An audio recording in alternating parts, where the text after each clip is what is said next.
Riding a bicycle is one of the first feelings of freedom you get while growing up. All of a sudden, your neighborhood feels bigger, and the feeling of the air on your face as you ride down the street is something you just can't get enough of. Now, you've grown older and need something more exciting, something faster, and in comes mountain biking.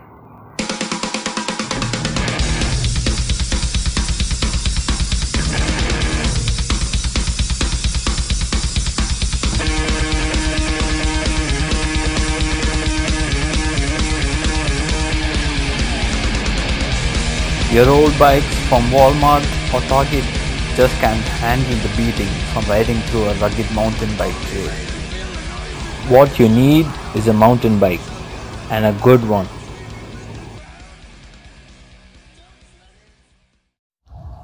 Hi, my name is Justin, and in this video I'm going to give you a couple of tips to keep in mind before you get your new bike.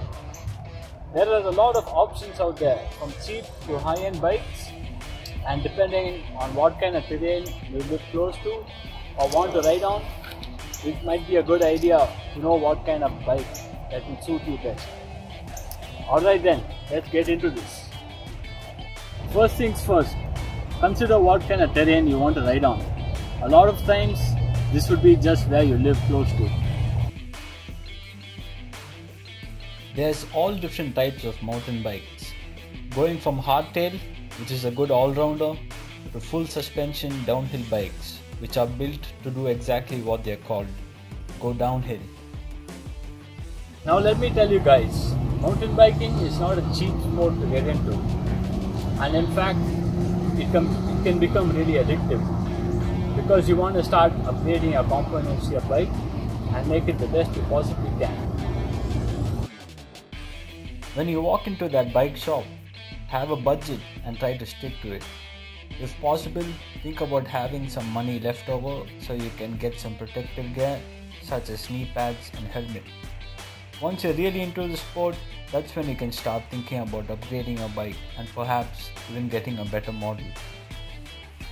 Like buying clothes, the best way to find the right size for you is to actually try the bike out in person.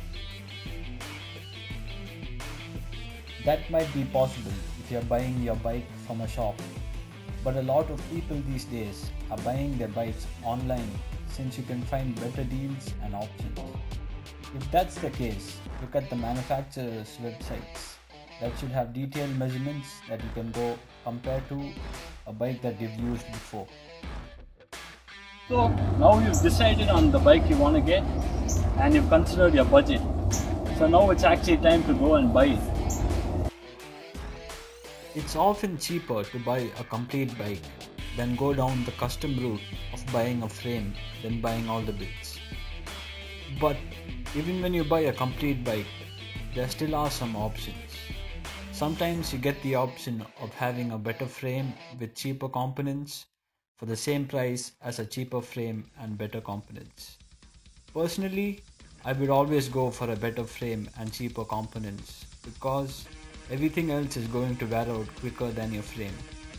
So when it comes time to replace those bits, that might be the time to upgrade them and end up with a nicer bike.